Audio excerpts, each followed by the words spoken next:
आले का सगळे?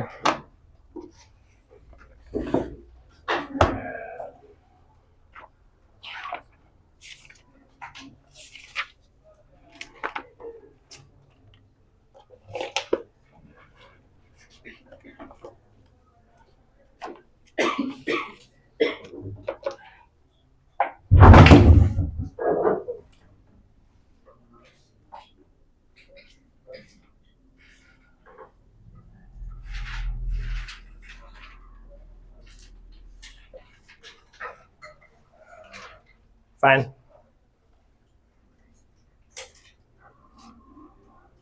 बर, आज metals and non metals start करू आपण. कार्बन अँड इट्स कंपाऊंड आहे याच्यानंतर. तर याच्या अगोदरच्या चॅप्टर्स मध्ये कोणाला काही doubt? Acid bases salts clear आहे सगळ्यांना? तुझं फर्स्ट लेक्चर आहे का आज? युट्यूबवर बघितलंय का? तुझं पण तू बघितलंय युट्यूब वरती?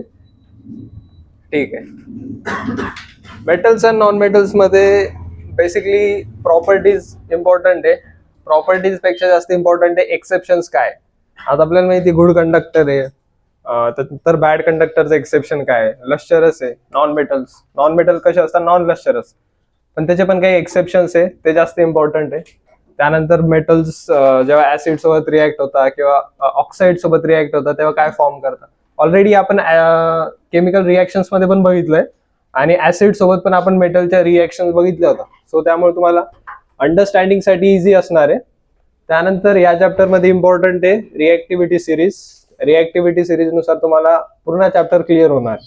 केमिकल रिॲक्शन्स मध्ये जर काही डाऊट असेल ते सगळे एका रिएक्टिव्हिटी सिरीजनी तुमचे क्लिअर होतील. त्यानंतर इम्पॉर्टंट आहे की हे जे मेटल्स आहे त्याच्या ओव्हर पासून आपण जे काढतो ना, एक्स्ट्रॅक्ट करतो, एक्स्ट्रॅक्शन ऑफ मेटल, त्याच्या प्रोसेस इम्पॉर्टंट आहे. तुम्हाला विचारणार नाही की एक्झॅक्टली मेटल कसे एक्स्ट्रॅक्ट केले जातात, पण त्या प्रोसेस कोणत्या, त्या प्रॉपर्टीज कोणत्या ते माहिती पाहिजे. ह्या चॅप्टर मध्ये ह्या 4-5 गोष्टी आहे. क्लिअर? सो आपण पहिले प्रॉपर्टीज बघू मेटलच्या. तुम्ही ऑलरेडी पाय चार्ट्स किंवा काय म्हणतो त्याला फ्लो चार्ट्स बनवले, सो त्यामुळे तुम्हाला इझी जाईल अंडरस्टँडिंग. सांगा काय प्रॉपर्टीज आहे मेटलच्या. बरं, कोणत्या स्टेटमध्ये असतात? Solid. Metals are generally solid. बरं, याच्यामध्ये एक्सेप्शन मर्क्युरी. कोणत्या स्टेटमध्ये? बर. अजून सेकंड प्रॉपर्टी काय राहील? Good conductor.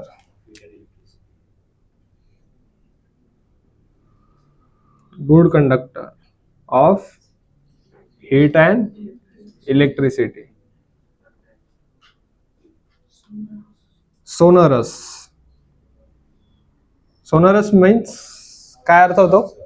साऊंड प्रोड्यूस करतं. मेटल्स काय करतात? साऊंड प्रोड्यूस करतात. बरं, मला सांगा, आपलं जे प्री हिस्टोरिक पिरियड होते, जे एन्शियंट हिस्ट्री, त्यामध्ये किती मेटल्स नोन होते? किती मेटल्सचा यूज झाला होता? Metals 3. Copper, gold and silver हे 3चे मेटल्स होते. हे मोस्ट कॉमनली यूज होते किंवा मोस्ट वाईडली यूज कोणते होते? 3च होते. कॉपर, सिल्वर अँड गोल्ड हे 3 मेटल्स. पण आता किती नोन आहे ऍट प्रेझेंट? 90. किती आहे? 90. बघा, आपल्याकडे 118 नोन एलिमेंट्स सध्या, त्यापैकी 90 हे काय? मेटल्स. आणि मोस्टली कोणत्या स्टेटमध्ये हे सगळे? Solid state, except mercury. अजून काय प्रॉपर्टीज आहे? डक्टाईल.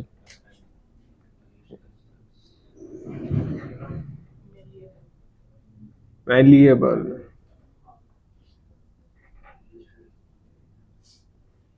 डक्टाईल म्हणजे थिन शीट्स मध्ये आपण त्याला ड्रॉ करू शकतो आणि मॅल्युएबल म्हणजे वायर्स मध्ये कन्वर्ट करू शकतो. बर, आपण गुड कंडक्टर्स बघितलं. सगळ्यात जास्त कंडक्टिव्हिटी कोणाची आहे? Silver and copper. कोणते? Silver and.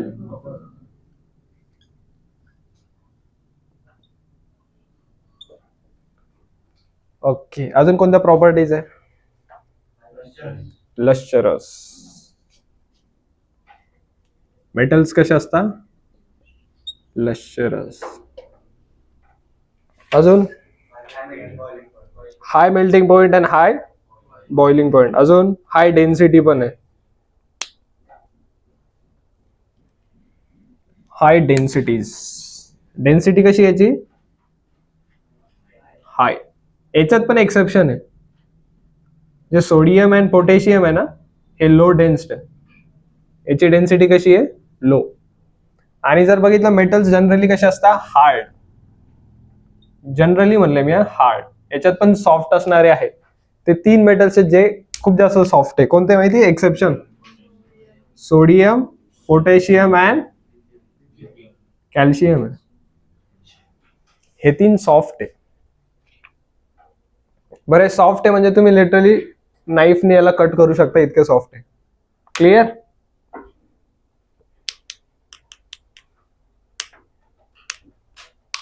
High melting point. अजून एक प्रॉपर्टी, हाय मेल्टिंग पॉइंट.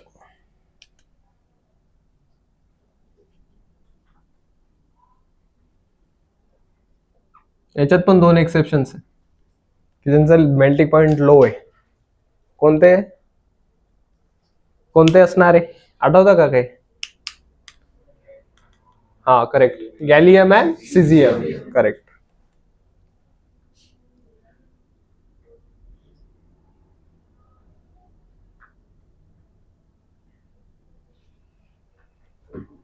अजून काय प्रॉपर्टीज आहे? सोनोरस झालं, डक्टाईल झालं, मॅलेबल, हार्ड असतात, लश्चरस आहे, solid at room temperature, generally good conductor of heat आणि इलेक्ट्रिसिटी. ठीक आहे, इतक्या प्रॉपर्टीज. नॉन मेटलच्या सगळ्या मोस्टली अपोजिट आहे. जर बघितलं आपण लश्चरस आहे का? नाही. आता जर इकडच आपण नॉन मेटलचं पण, ठीक आहे. हे झालंय, तुम्ही लिहिलंय का सगळ्यांनी?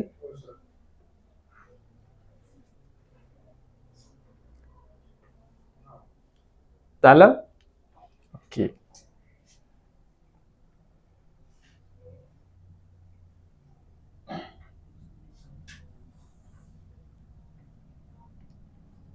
बर, आता non metals.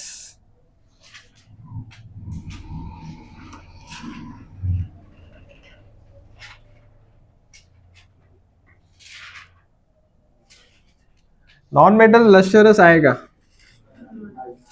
They are not lustrous. पण याच्यात एक एक्सेप्शन आहे. कोणतं आहे? आयोडीन. हे लक्षात ठेवा.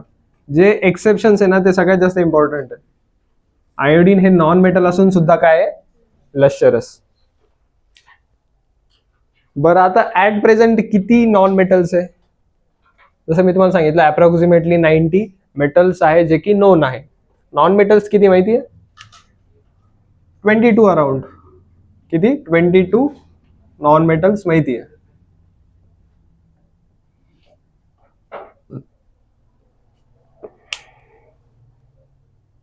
हे पण जनरली सॉलिड मध्ये असेल किंवा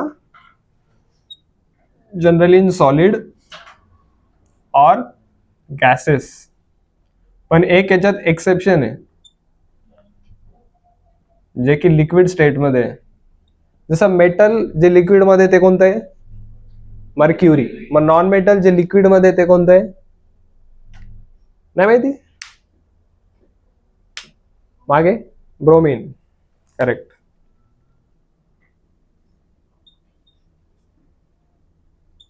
हे एक्सेप्शन याच्यावरती एनडीए ला क्वेश्चन आलेला आहे. एनडीएचा PYQ आहे. ब्रोमीन वरती पण आलेला आहे, आयोडीन वरती आलेला आहे, मर्क्युरी वरती तुम्हाला माहिती येत असतो. मर्क्युरीची ओर पण विचारता. कोणती आहे? सिनाबा. आणि मर्क्युरी जे अलॉईज फॉर्म करते त्याला काय म्हणतो आपण? अमालगम. त्या प्रोसेसला म्हणतो amalgamation.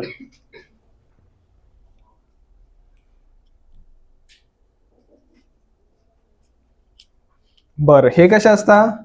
Poor conductor. Poor conductor. बरं, याच्यात पण एक एक्सेप्शन आहे. सांगा काय असेल? ग्रॅफाइट. डायमंड आहे का? नाही. डायमंडचं जर स्ट्रक्चर बघितलं आपण, टेट्राहेड्रल स्ट्रक्चर आहे. एक कार्बन ॲटम 4 कार्बन ॲटमला अटॅच्ड आहे, त्याची व्हॅलेन्सी कंप्लीट आहे. ते जर आपण ग्रॅफाइटचं स्ट्रक्चर बघितलं, हेक्सागोनल शीट्स मध्ये अरेंज आहे, एकावरती एक असतं आणि एक कार्बन आयटम 3 कार्बन आयटमलाच अटॅच आहे. सो त्याच्यामध्ये ग्रॅफाइट मध्ये काय असतं, एक फ्री इलेक्ट्रॉन, त्यामुळे ते काय करतं, इलेक्ट्रिसिटी कंडक्ट करतं. नॉन मेटल्स मध्ये एकच एक्सेप्शन आहे, कोणतं, graphite.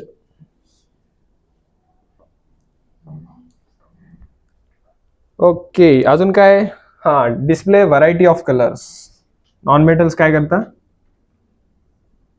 Variety of colours show करता. They are not ductile, they are not malleable, they are not sonorous, poor conductor of heat and electricity. सगळे अपोजिट आहे. फक्त हे जे इम्पॉर्टंट आहे ते लिहून दिलंय मी. क्लिअर इथपर्यंत सगळ्यांना? हे लिहून घ्या फक्त इथं पाय चार्टच्या फॉर्म मध्ये.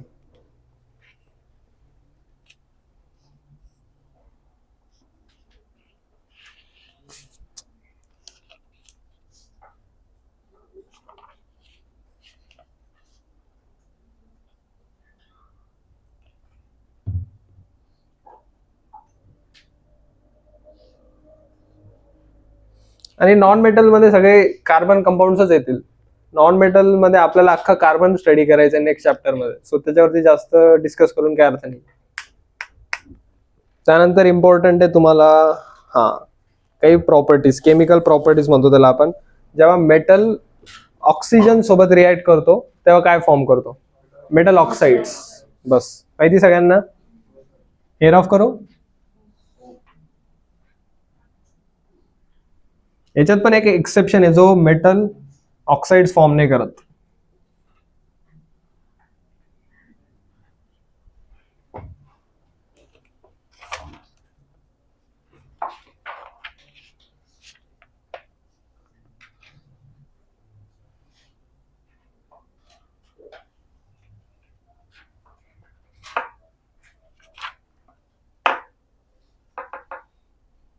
एक जस्ट सिंपल रिएक्शन लिहून घ्या फक्त. Metals react with oxygen two form metal oxides. आणि मी तुम्हाला कोणत्या फर्स्ट केमिकल रिएक्शन्स मध्ये सांगितलं होतं, मेटल ऑक्साइड्स आर कसे असतं याचं नेचर, बेसिक इन नेचर. आठवतं ना सगळ्यांना, बेसिक असतं. आणि non metallic oxides are acidic in nature.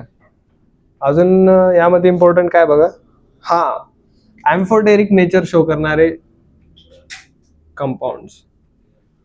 Amphoteric, amphoteric कोणाला म्हणतो आपण, हा, किती असे 3 आहे, ॲल्युमिनियम, झिंक, अजून लीड. ॲल्युमिनियम, झिंक, लीड तुम्हाला मी सांगितलं पण आहे. ॲल्युमिनियमचे कंपाऊंड्स असतात, झिंकचे असतात आणि लीड.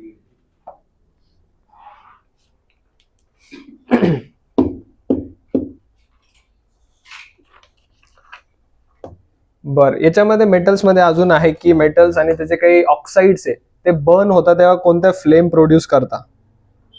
त्याच्यावरती खूप वेळेस क्वेश्चन आलेले, ते लिहून घ्या फक्त एकदा.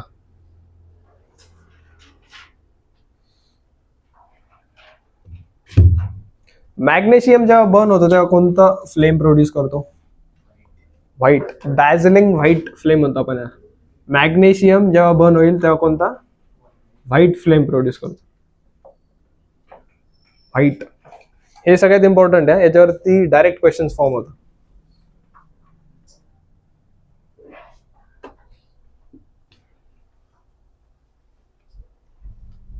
कॉपर ऑक्साइड,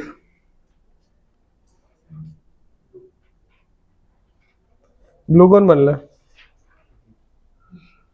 ब्लॅक असते. Silver sulphide, silver sulphide, silver, हे एक्सप्लेन पण केलंय मी तुम्हाला. काय नाही, black coating. Silver, silver jewellery black नाही होता. तुम्ही काय ऐकताय, फ्लेम्स, मी कलर विचारलं. पण तुम्हाला हे माहिती ना, सॅच्युरेटेड आणि अनसॅच्युरेटेडला जेव्हा तुम्ही बर्न करता तेव्हा कसा फ्लेम होतो, सॅच्युरेटेड आणि अनसॅच्युरेटेड. माहिती आहे, 11-12च्या कन्सेप्ट आहे. हा, एकदम क्लीन फ्लेम असतो. जे अनसॅच्युरेटेड आहे त्यांचं कसं असतं, येल्लोइश असतं, येल्लोइश फ्लेम असतो. कॉपर टू क्लोराईड त्याचा आहे ब्लूइश ग्रीन, त्यालाच आपण म्हणतो CuCl2. त्याचं काय ब्लूइश ग्रीन. हे तुम्हाला फक्त लक्षात ठेवायचं, हे काही एक्सपेरिमेंट्स केले त्याच्यावरून तुम्हाला ते लक्षात ठेवायचं. फेरस सल्फेटचा कसं असतं, ferrous sulphate green, ferrous sulphate green.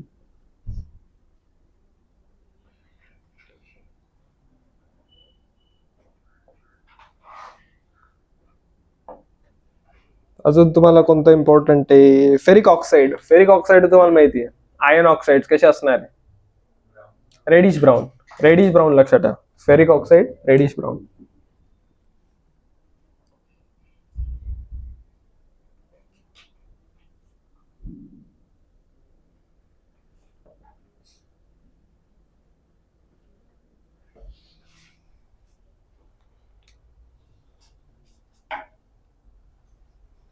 हा, अजून एकावरती क्वेश्चन आला होता तुम्हाला, लीड आयोडाईड. हा, कोणी सांगितलं? Yes, yellow is the correct. याचा कलर असतो येल्लो. अजून काही असले तुम्हाला मी सांगत जाईल जर कोणता भेटलाच तर. हे सगळ्यात इम्पॉर्टंट आहे.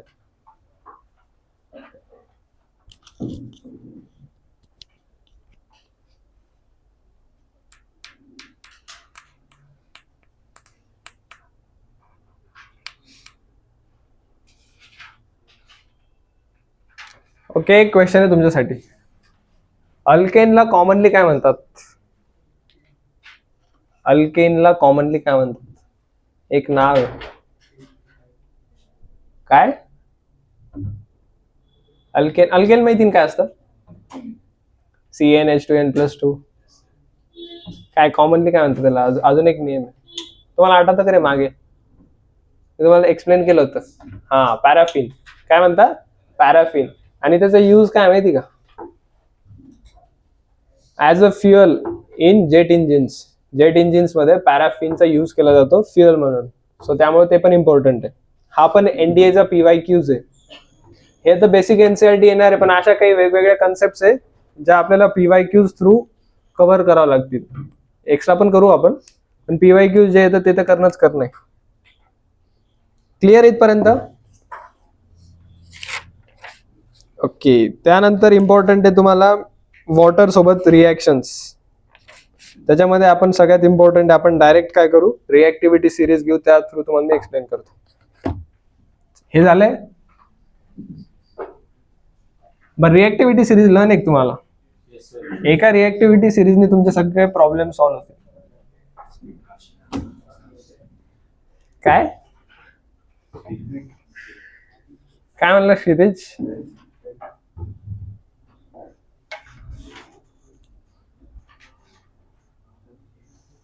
चला सांगा मग.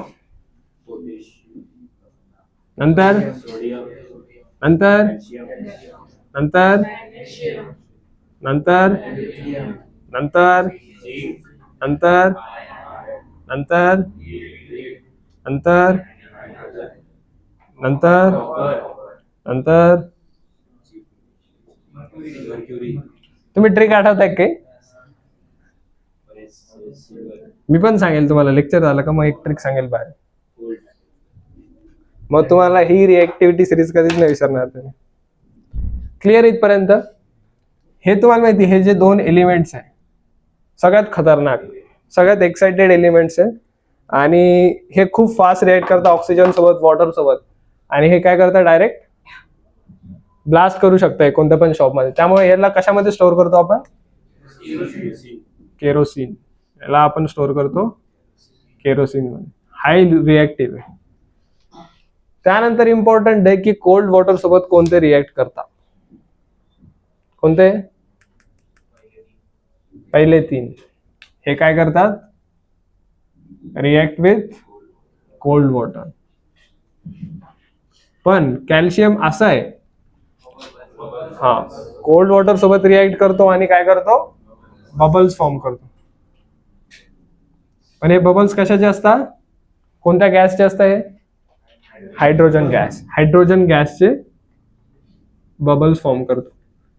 नंतर आहे मॅग्नेशियम. आतापर्यंत बघितलं आपण सगळे कसे होते, कोल्ड वॉटर सोबत रिॲक्ट करता आणि जे काही फॉर्म करत असेल.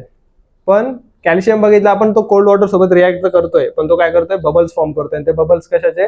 Hydrogen gas. नंतर आलो आपण मॅग्नेशियम वरती. हा कोल्ड वॉटर सोबत रिॲक्ट करतो का? हा कशासोबत रिॲक्ट करेल? Hot water. हा रिॲक्ट करतो विथ हॉट वॉटर आणि काय फॉर्म करतो?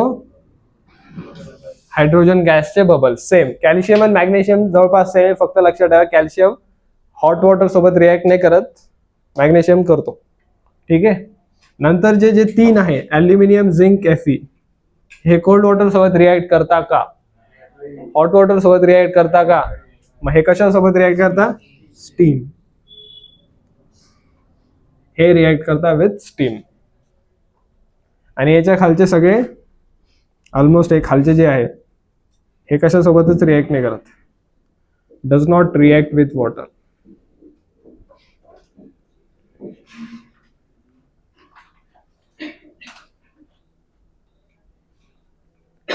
आणि हे जे आहे gold and silver, silver and gold, हे डायरेक्ट नेटिव्ह फॉर्म मध्ये भेटतात. नेटिव्ह फॉर्म मध्ये भेटतात, कारण हे कशातच रिॲक्ट नाही करत. आणि हे जे वरचे आहे ना, हे वरचे जे टॉप 5 आहे, हे इतके जास्त रिॲक्टिव्ह आहे की हे कोणासोबत रिॲक्ट होतात, कंपाऊंडच्या फॉर्म मध्येच असतात. हे खालचे जे हे तुम्हाला डायरेक्ट नेटिव्ह फॉर्म मध्ये भेटतील. क्लिअर इथपर्यंत? ओके. एक जो सिल्वर आहे, याची खासियत अशी आहे की हा कोणासोबत रिॲक्ट करतो? With sulphides. आणि काय फॉर्म करतो? Black coating.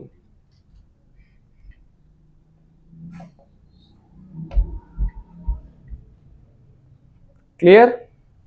आता यानंतर बघायचं आपल्याला कॅल्सिनेशन कोणाला करावं लागतं, रोस्टिंग कोणाची करावं लागते, आणि तेच कॅल्सिनेशन, रोस्टिंग आणि इलेक्ट्रोलायसिस. इलेक्ट्रोलायसिस माहिती तुम्हाला? सांगितलं होतं मी. आता फक्त कॅल्सिनेशन आणि रोस्टिंग काय डिफरन्स आहे ते सांगायचं. एकदा लिहून घ्या.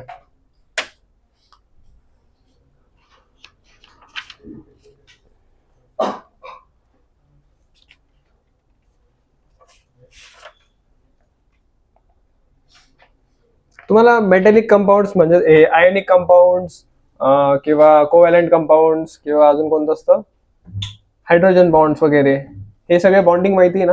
का हे पण एक्सप्लेन करायचं पाहिजे असेल तर एका लेक्चरमध्ये मी सगळे बॉन्डिंग वगैरे जे असेल किंवा त्याचे प्रॉपर्टीज वगैरे काय ते डिस्कस करू शकतो आपण. आपल्याला काही भरपूर टाइम आहे.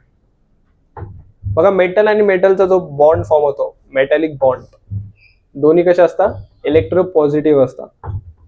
आणि तो कोणता बॉन्ड असतो? आयोनिक.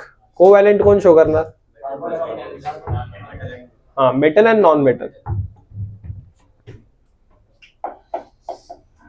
काय इम्पॉर्टंट आहे तुम्हाला? हा, झालंय काय? करू रफ? क्षितिज?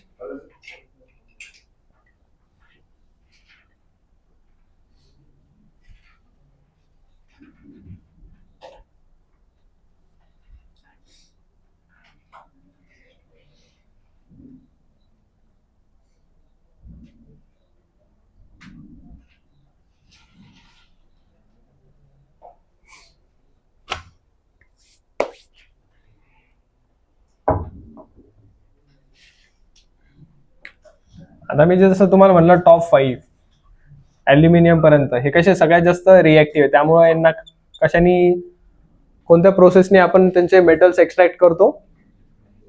इलेक्ट्रोलायसिस. इलेक्ट्रोलायसिस. तुम्ही ॲल्युमिनियमची परफॉर्म पण केली असेल 9th-10th मध्ये. कोणत्या ओव्हरचे माहिती? ॲल्युमिनियम, बॉक्साईट, अजून 2-3 आहे ना? बॉक्साईट तर सगळ्यात फेमस आहे. अजून 2 काय यार त्याचं नाव, ठीक आहे सांगतो मी तुम्हाला सगळ्या. बाकीचं काय होतं? Reduction.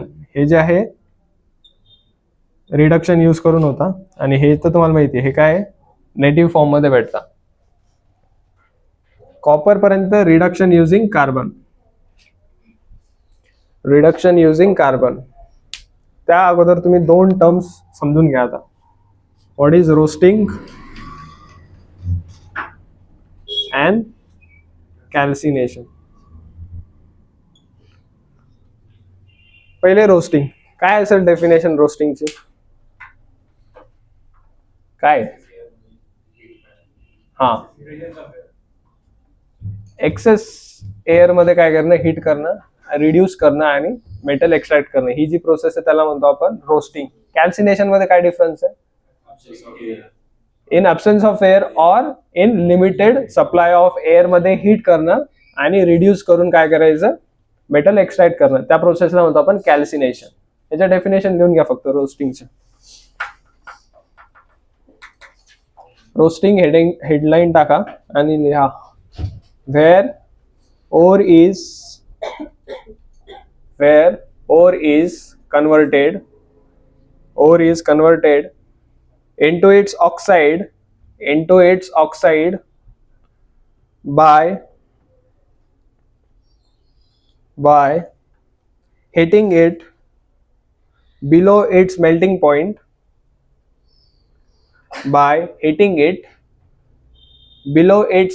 point, in presence of excess air. आणि रोस्टिंग कोणत्या ओर साठी होती? Sulphide ores. It is applicable for sulphide ores.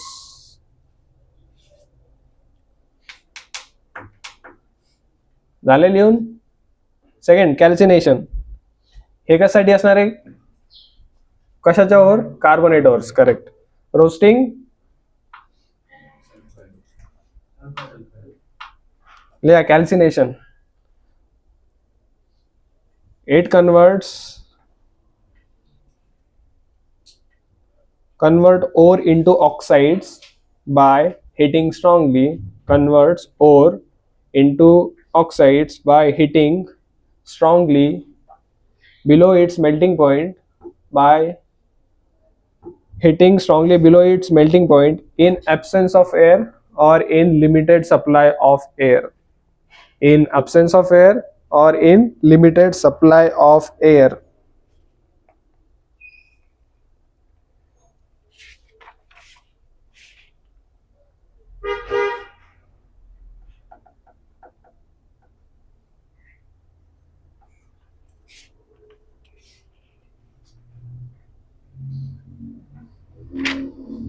Clear? आता यानंतर इम्पॉर्टंट आहे बघा तुम्हाला, थर्मिट रिएक्शन. आठवते कोणाला? याच्यावरती इंडियाला 3 ते 4 वेळेस रिपीट झालेलं आहे. काय? हा, रेल्वे ट्रॅक्स जॉईन करण्यासाठी यूज होतो. कोणता एलिमेंट होतो? ॲल्युमिनियम. जर फक्त एकच एलिमेंट जर विचारला असेल तर आन्सर काय राहील? ॲल्युमिनियम. काय रिएक्शन आहे? 2Al plus Fe2O3. It gives, करा, सांगा. तुम्हाला तर पहिले आठवलं पाहिजे रे, तुम्हाला मी किती वेळेस विचारले.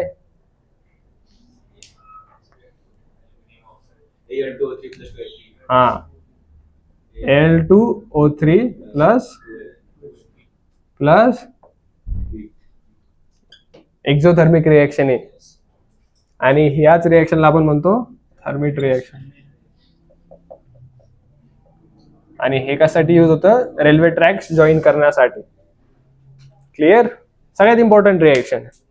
एनडीए ला 3 ते 4 वेळेस रिपीट झालेले आहे मागच्या 5 इयर्स मध्ये, 3 to 4 टाइम्स. फक्त विचारतो तुम्हाला की एलिमेंट कोणता यूज आहे, आणि ही रिएक्शन बॅलन्स करायला पण विचारल्या जाता. बघा आताच आपण रिएक्शन बघितलं, ॲल्युमिनियम आणि Fe. कोणता जास्त रिएक्टिव्ह आहे? त्यांनी काय केलंय? Fe2O3 मधून आयनला डिस्प्लेस केलंय आणि स्वतः कंपाऊंड फॉर्म केलंय. कोणत्या टाईपची रिएक्शन आहे? कळतं ना? ओळखता येईल ना तुम्हाला? एक्झोथर्मिक पण आहे, डिस्प्लेसमेंट पण शो करते. खूप इम्पॉर्टंट आहे, लक्षात ठेवा थर्मिट रिएक्शन. नंतर तुम्हाला करोजन वगैरे तर माहितीच आहे काय. सिल्वर जेव्हा करोड होतो तेव्हा ब्लॅक कोटिंग फॉर्म करतं. आयर्न जेव्हा करोड होतो तेव्हा रेडिश ब्राऊन करतं. अजून याच्यामध्ये दुसरं कोणतं आहे, कॉपर. कॉपर कोणती कोटिंग फॉर्म करतं, ग्रीन. कॉपर ग्रीन करतं जेव्हा करोड होतो तेव्हा.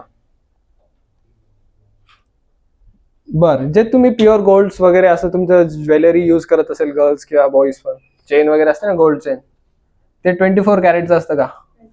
नाही. का बरं नसतं? सॉफ्ट असतं, ते इझिली ब्रेक होतं.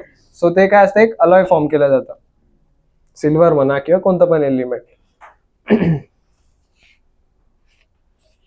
अजून तुम्हाला इम्पॉर्टंट बघा याच्यामध्ये, या चॅप्टर मध्ये आहे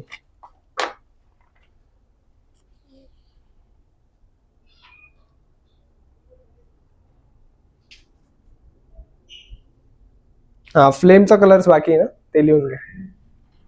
फ्लेमचे कलर्स. सोडियम जेव्हा बर्न होतो, सोडियम कसा फ्लेम प्रोड्यूस करतो माहितीये? Sodium golden yellow. गोल्डन. हा चॅप्टर असा, याच्यामध्ये खूप साऱ्या फॅक्च्युअल गोष्टी आहे किंवा ऑब्झर्वेशन बेस्ड गोष्टी आहे, त्या लक्षात ठेवायची तुम्हाला. बाकी सगळं इझी आहे. पोटॅशियम कसा असतो? पोटॅशियम कोणता कलर आहे माहितीये? व्हायलेट.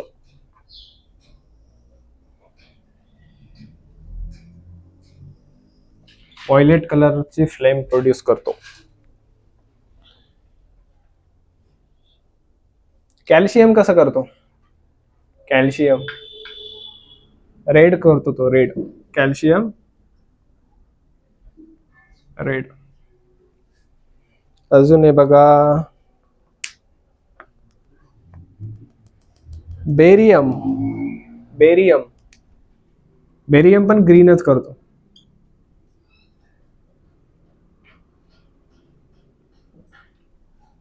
अजून आहे, पण मग ते एलिमेंट्स जनरली यूज नाही होत, सो त्यावरती क्वेश्चन फॉर्म नाही होणार.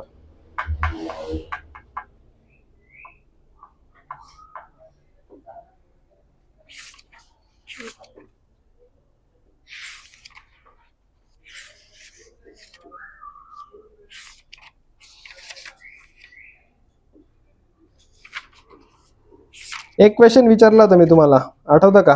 King of metals. King of metals कोणाला म्हणता? कोणता एलिमेंट आहे किंवा मेटल आहे त्याला किंग ऑफ मेटल्स म्हणतात? सांगितलं होतं तुम्हाला, किंग ऑफ मेटल्स.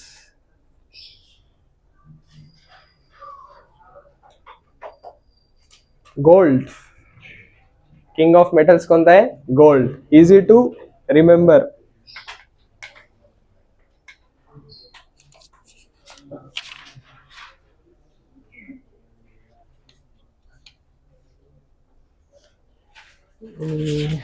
ठीक आहे, बाकी काही नाही आहे.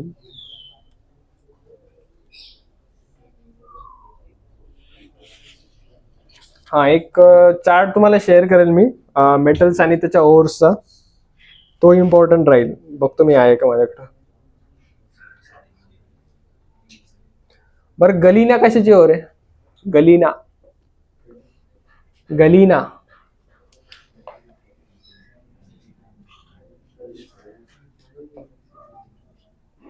ओव्हर्स आणि मेटल आणि त्याच्या ओव्हर्स वरती पण एक क्वेश्चन येतो.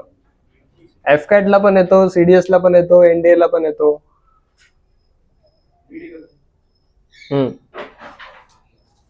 लीड.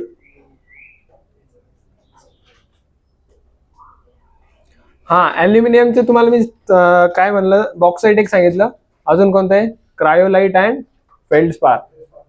आठवतं? या तिन्ही आपल्याला 9-10 मध्ये झालेलं आहे. स्टेट बोर्डला पण झालंय, सीबीएसई वाल्यांना पण झालंय. अल्युमिनियमच्या कोणत्या आहे? 3. Cryolite, bauxite and feldspar. आयनच्या हेमॅटाइट, मॅग्नेटाइट. हेमॅटाइट, मॅग्नेटाइट जे आहे ते कोणतं आहे? आयन. नंतर तुम्हाला इम्पॉर्टंट आहे झिंक. झिंक ब्लेड लक्षात ठेवायचं फक्त. मर्क्युरीची कोणती आहे? सिनाबार. आणि लीडची कोणती आहे, गलिना. अजून कोणतं इम्पॉर्टंट आहे बघा,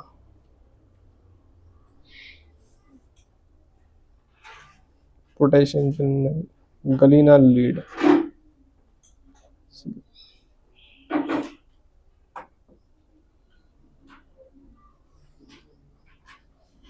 सोडियमची माहिती ना, सोडियमच्या ओर्स सगळ्यात जास्त रिएक्टिव्ह येतो. याच्या कोणतं आहे, बोरॅक्स, कॉमन सॉल्ट, चाईल. लक्षात ठेवा फक्त, बाकी काही नाही, इतकंच आहे. बरं, जितकं एक्सप्लेन केलं त्यामध्ये कोणाला काही डाऊट आहे?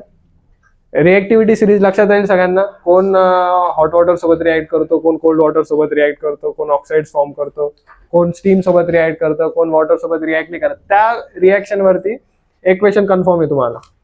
क्लिअर आहे ते? तुझी ट्रिक सांगतो मी. इथपर्यंत क्लिअर आहे? ह्या बाकीच्या गोष्टी तुम्हाला लक्षातच ठेवावं लागेल. ठीक आहे.